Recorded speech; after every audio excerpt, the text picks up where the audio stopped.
오늘 말씀의 제목은 주님 내게 부탁하신 사명이라는 제목입니다.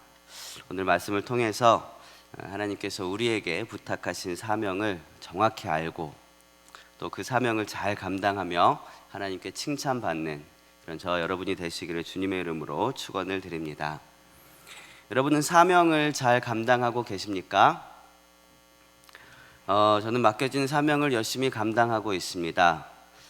집에 가면은요 1명, 2명, 3명, 4명 이렇게 4명이 총 4명이 저희가 감당해야 될 사명이 이렇게 뛰어다니고 있습니다. 그래서 우리는 가정에서 그 사명을 감당을 하기도 하는데요, 참 정신없을 때가 많지만 사명을 감당하는 것이 참 기쁨이고 행복입니다. 여러분도 여러분 삶 속에서 하나님께서 주신 귀한 사명들을 잘 감당하시기를 주님의 이름으로 축복을 드립니다.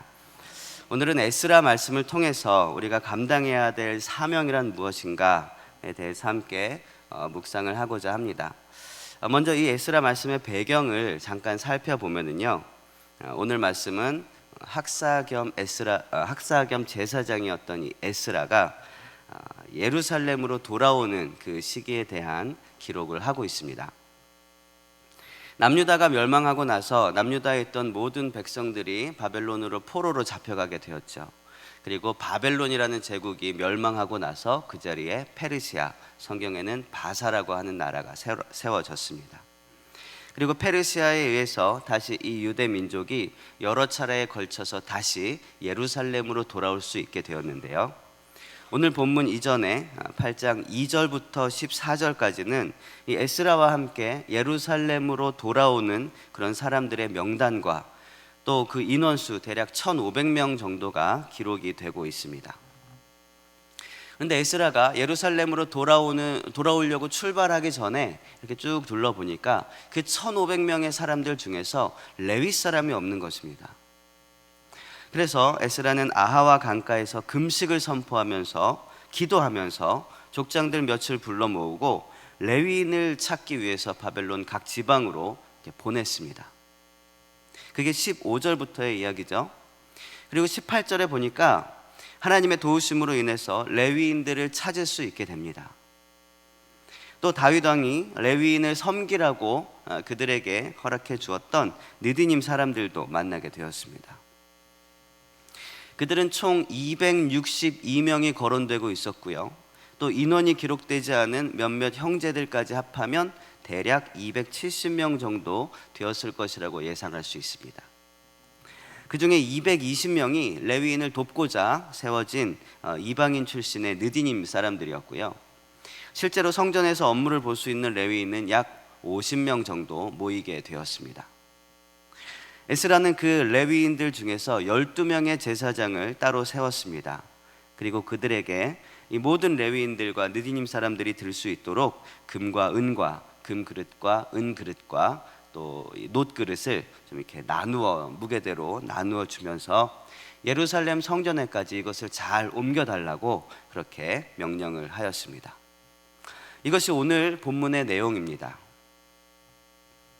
오늘 기록된 이 사람들은요, 오랜 포로 생활을 끝내고 예루살렘 성전, 자기의 고향으로 돌아가는데요, 자기의 가족들과 함께 일평생도록 살던 그런 짐들을 다 끌어모아서 또 가지고 갔을 것입니다. 한 가족당 이 짐들만 해도 아마 굉장히 많았을 것입니다. 나귀에 싣고 수레에 끌고 그렇게 하면서 어렵게 이동을 했겠죠. 그런데 그런 상황에서 부름받은 이 레위인들에게는 또 다른 사명이 맡겨진 것입니다. 이들에게 맡겨진 이 사명을 통해서 우리는 이 사명이라는 것이 과연 무엇인가, 이것을 묵상을 할 수 있는데요, 가장 먼저 사명이란 무엇인가 좀 따라해 봤으면 좋겠습니다. 따라해 봅시다. 선택된 자가 감당하는 것이다. 사명은요, 선택된 자들이 감당하는 것입니다. 우리는요, 하나님 앞에서 각자 받은 사명이 있습니다. 바꾸어 말하면 우리는 모두 다 사명자라는 것입니다. 자, 오늘 본문에 기록된 이들이 이 사명을 받을 수 있었던 조건이 있다면 무엇이었습니까? 28절에 보니까 너희는 여호와께 거룩한 자요, 이 그릇들도 거룩하기 때문이다 라고 기록을 하고 있습니다. 여기서 거룩하다라는 단어는 우리가 잘 알고 있지만 구별되었다라는 뜻입니다. 선택되었다라는 것이죠. 레위인들은요, 민족을 위해서 선택된 지파였습니다. 그런데 여기서 우리는 한 가지 주의할 것이 있습니다. 선택된 자들이라고 하는 이 의미인데요, 성경에는 선택된 자들에 대한 이야기가 자주 나옵니다. 그렇기 때문에 우리는요, 혹시라도 이 구원에 대해서도 선택된 자들만 구원을 받는 것이 아닌가라고 오해를 할 수도 있는 거죠. 이것이 실제로 장로교에서 말하는 예정론이기도 하고 또 유대인들의 선민 사상이기도 합니다.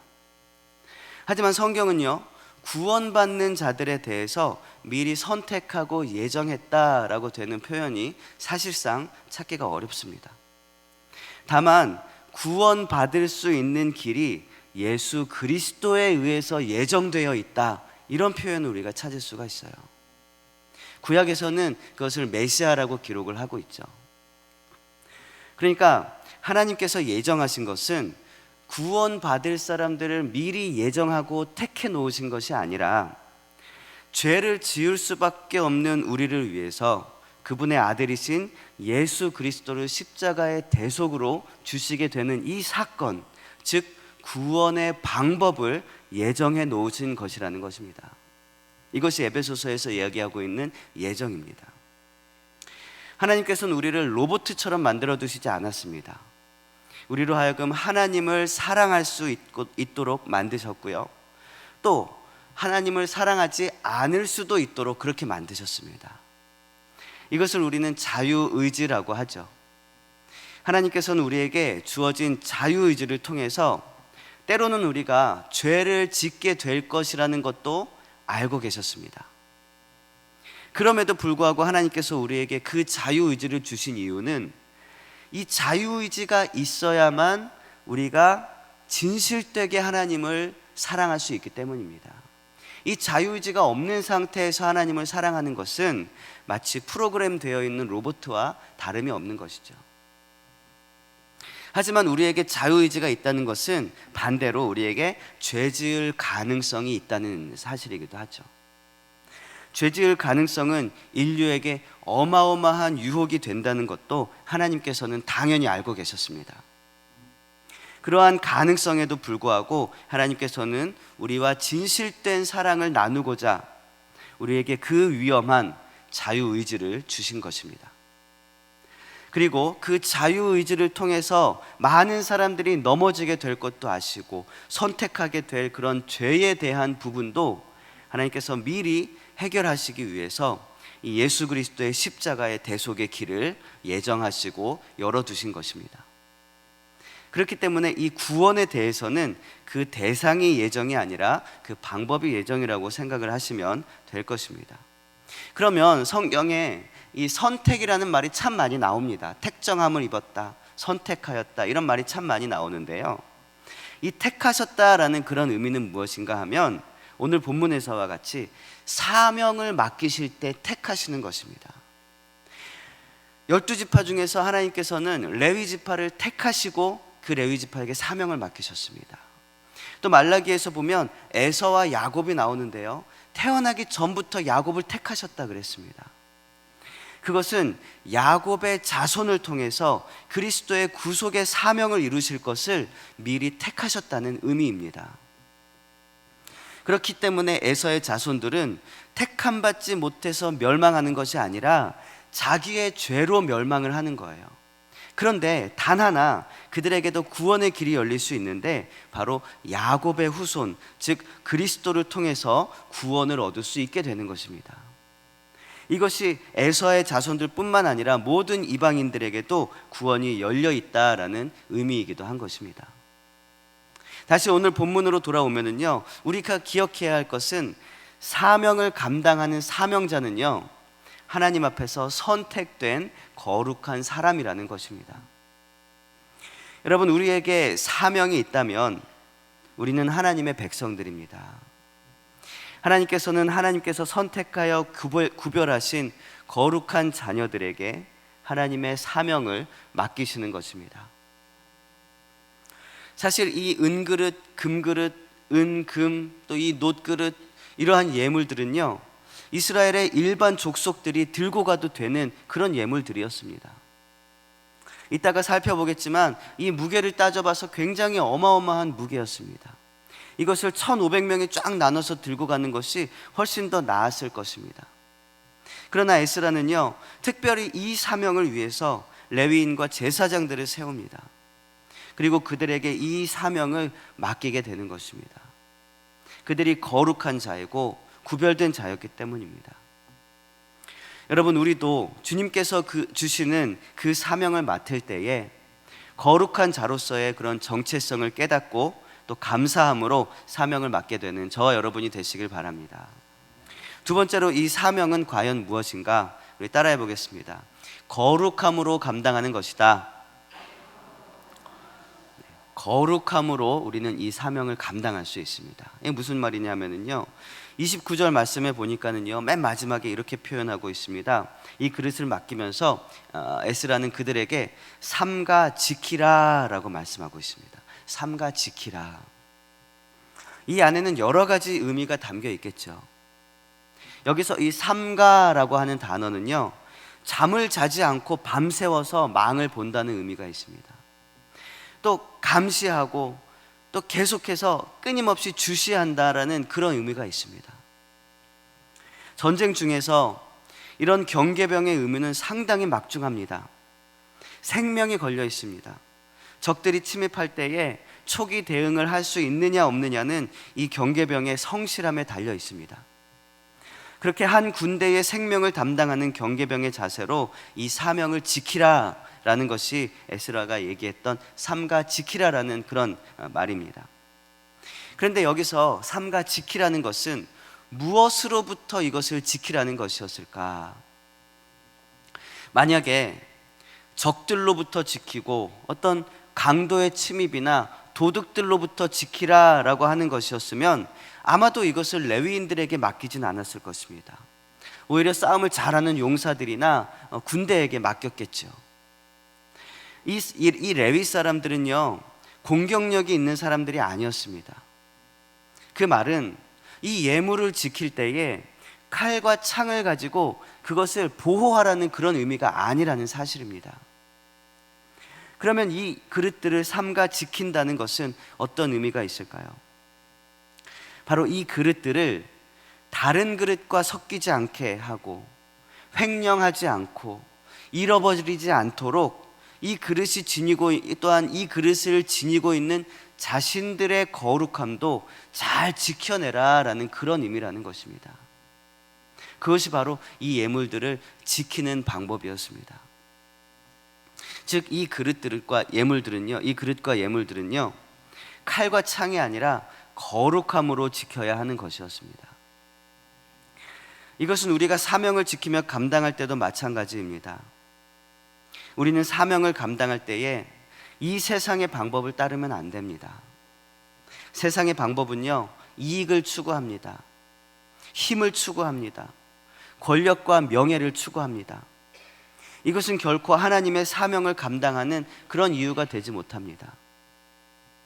물론 사명을 감당하다 보면 하나님께서 이익과 명예와 권력을 주실 때도 있습니다.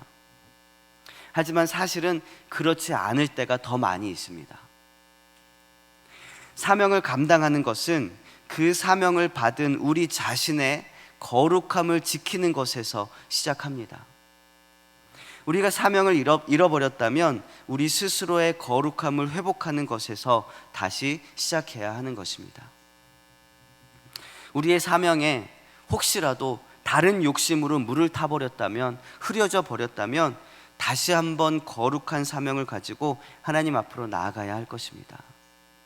주님이 주신 사명은요, 다른 것과 섞어도 안 되고 횡령해서도 안 되고 잃어버려서도 안 되는 하나님의 명령이기 때문입니다. 여러분, 거룩함으로 우리에게 맡겨진 그 사명을 지켜나가는 저와 여러분이 되시길 바랍니다. 이 사명이란 무엇인지에 대해서 함께 나누고 있는데, 첫 번째로 사명은 선택된 자가 감당하는 것이라 그랬습니다. 또 두 번째로는 거룩함으로 감당하는 것이라고 했습니다. 마지막 세 번째는요, 따라해 봅시다. 말씀과 기도로 감당하는 것이다. 하나님께서 우리에게 맡기신 사명은요, 우리는 말씀과 기도를 가지고 감당해야 합니다. 우리 사도행전 20장 말씀을 함께 읽어보도록 하겠습니다. 24절입니다. 시작. 내가 달려갈 길과 주 예수께 받은 사명 곧 하나님의 은혜의 복음을 증언하는 일을 마치려 하면은 나의 생명조차 조금도 귀한 것으로 여기지 아니하노라. 아멘. 우리가 너무나 잘 아는 말씀이죠. 언제 들어도 우리의 심장을 뛰게 하는 그런 말씀입니다. 나의 생명조차 바치겠다는, 아끼지 않겠다는 그런 결단이죠. 그런데요, 여기서 사용된 이 사명이라는 단어가요, 원어로는 디아코니아라는 그런 단어를 사용을 하고 있습니다. 그런데 우리가 사명을 감당하는데 그 사명 가운데에서 말씀이 빠져버리면 어떻게 되느냐? 마르다의 이야기가 되고 말아요. 이 동일한 디아코니아라는 단어를요, 누가복음에서는 이렇게 번역하고 있습니다. 누가복음 마르다의 이야기입니다. 함께 읽어보겠습니다. 시작. 마르다는 준비하는 일이 많아 마음이 분주한지라 예수께 나아가 이르되 주여 내 동생이 나 혼자 일하게 두는 것을 생각하지 아니하시나이까 그를 명하사 나를 도와주라 하소서. 여기 나오는 단어 중에서 이 사명이라고 번역되었던 디아코니아라는 단어, 이것이 어떤 단어로 번역되었을까요?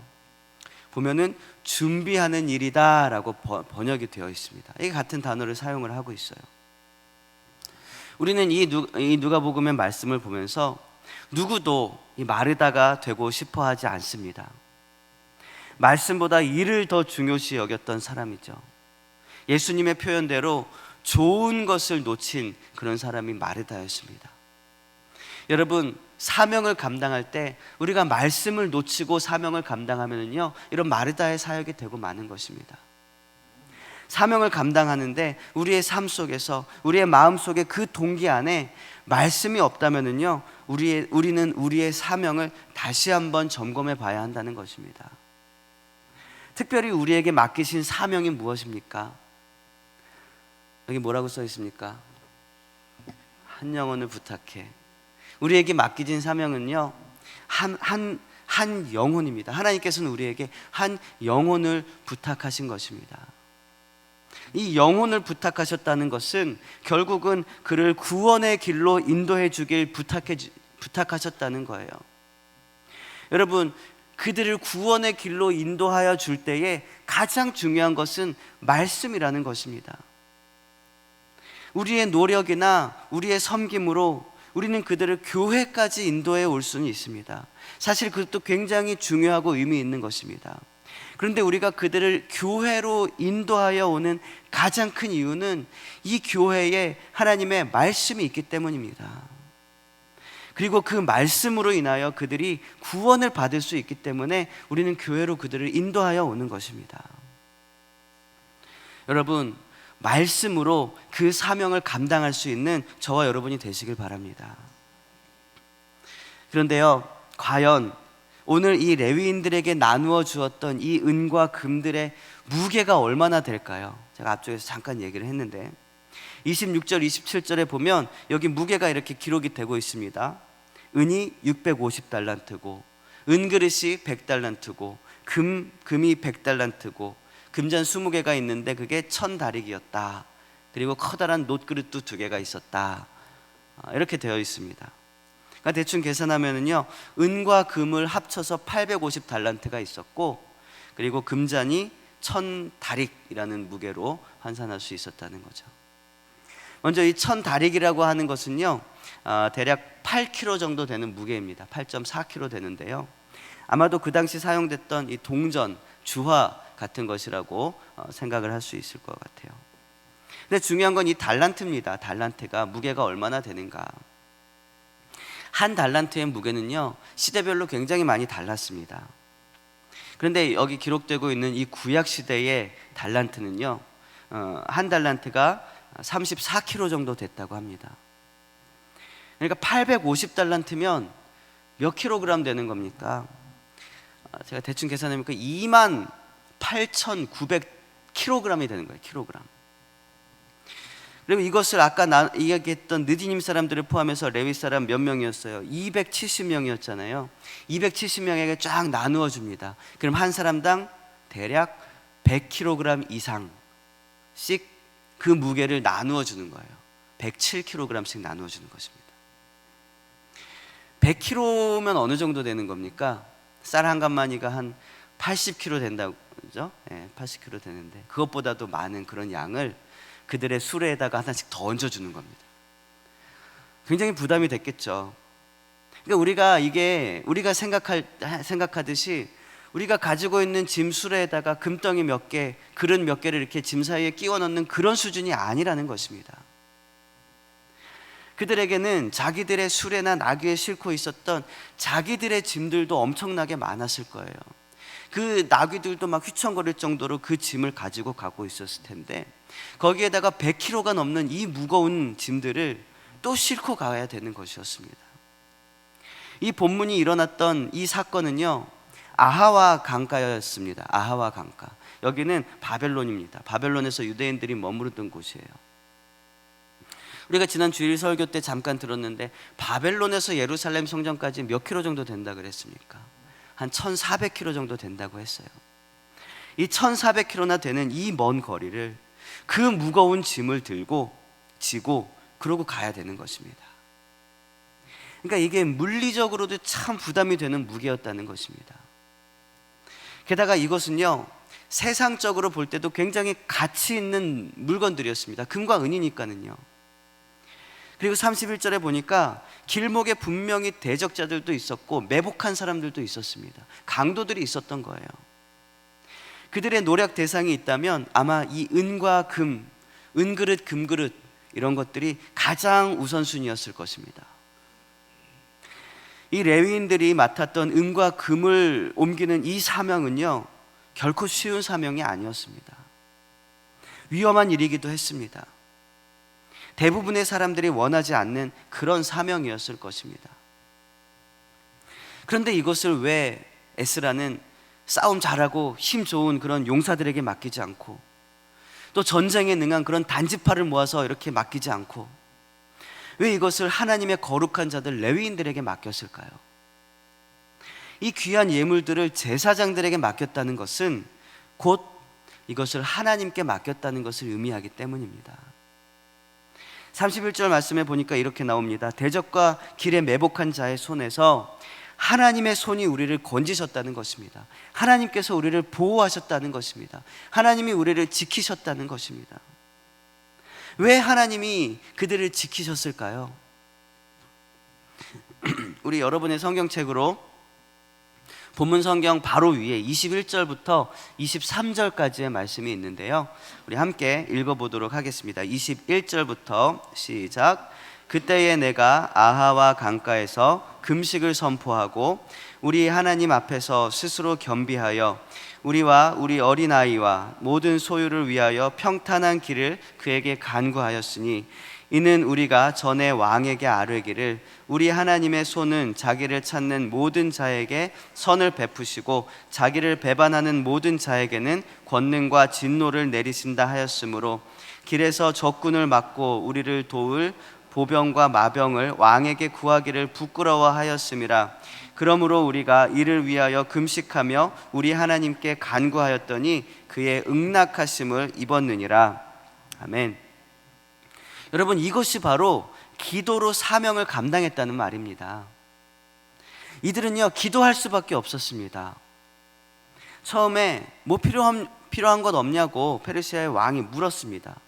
그 왕에게 이들은 대답을 했죠. 우리 하나님의 손이 자기를 찾는 모든 자에게 선을 베푸시는 손입니다.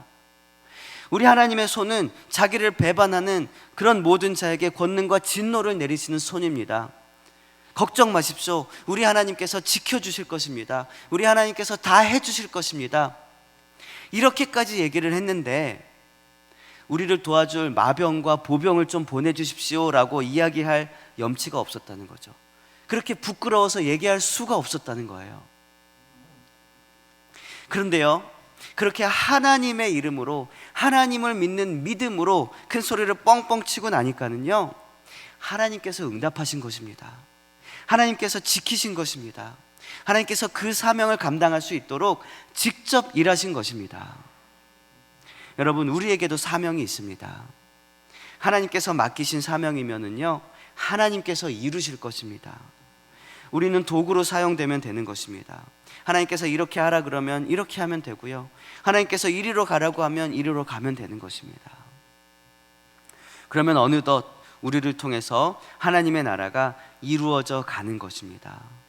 말씀과 기도로 하나님께서 맡기신 사명을 감당해내는 것입니다. 그러면 우리는 이 사명을, 하나님께서 맡기신 사명을 언제까지 지켜야 할까요? 29절 보니까 이렇게 되어 있습니다. 우리 29절 말씀인데요, 여러분의 성경책으로 함께 읽어보겠습니다. 시작. 너희는 예루살렘 여호와의 성전 골방에 이르러 제사장들과 레위 사람의 우두머리들과 이스라엘의 족장들 앞에서 이 그릇을 달기까지 삼가 지키라. 언제까지입니까? 이 그릇을 예루살렘 성전에서 달기까지, 그때까지 끝까지 지키라는 것입니다. 그 성전 하나님의 전에 가지고 갈 때까지 무슨 일이 있어도 놓치지 말고, 넘어뜨리지 말고.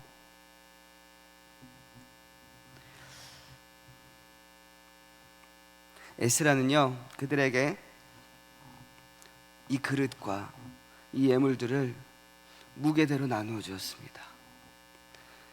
끝까지 흔들리지 말고 끝까지 그 사명을 감당하라고. 그리고 34절에 보니까 이것을 다시 예루살렘 성전에서 다 세어보고 다시 달아보고 그 무게의 총량을 기록했다고 했습니다. 횡령하거나 바꿔치기를 하거나 잃어버렸으면 모든 것이 여기서 다 드러나게 되는 거예요. 하나님께서는요, 맡기신 사명을 반드시 다시 찾으시는 분입니다. 먼저 믿은 자들에게는 누구에게나 우리의 무게대로 그 사명이 있습니다. 누군가에게는 가족을 맡기셨고요, 누군가에게는 친구들을 맡기셨고요, 또 어떤 누군가에게는 우리의 기업을 맡기셨고요, 또 누군가에게는 여러 공동체와 관계 안에서의 그런 사명을 맡기셨습니다. 이 모든 것이 우리의 사명입니다. 우리의 모든 만남과 관계들은요, 우리의 사명인 것입니다. 여러분, 한때 하나님께서 주셨던 그 사명 때문에 잠 못 이루었었던 적이 있습니까? 하나님께서 부르신 그 부르심 때문에 심장이 두근거리고 가슴 떨리고 하나님 그 소망을 바라보면서 달려나갈 그럴 마음을 품었던 적이 있습니까? 그런데 그 사명이 점점 퇴색되어서 사라져버린 그런 사명들이 있습니까? 너무 오랜 기간을 아무것도 하지 않고 그냥 그 사명을 그냥 마음에 품고 기도만 하다 보니까 오히려 그것이 사명이라는 것도 잊어버린 적은 없습니까? 우리에게 맡겨진 사명의 공통적인 목적은 영혼을 구원하는 것입니다. 우리는 이 사명을 거룩하게 감당해야 합니다. 구원은 노력 없이 되는 것이지만 사명은 끝까지 노력해야 되는 것이기 때문입니다. 여러분, 이제 마지막으로 좀 오래된 영상을 하나 좀 보고자 합니다. 이 영상을 통해서 우리가 이 영상을 보면서 어떻게 우리가 이 사명을 감당해야 될지 다시 한번 결단할 수 있는 그런 시간이 되시길 바랍니다. 준비된 영상을 잠깐 좀 보도록 하겠습니다.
네, 여러분, 사명은 선택된 자가 감당하는 것이라고 했습니다. 사명은 거룩함으로 감당해야 한다고 했습니다. 그리고 그 사명은 말씀과 기도로 감당해야 한다고 했습니다. 여러분, 오늘 하루도 주님께서 부탁하신 그 거룩한 사명을 생명 다해 감당하는 저 여러분의 삶이 되시기를 주님의 이름으로 축원을 드립니다.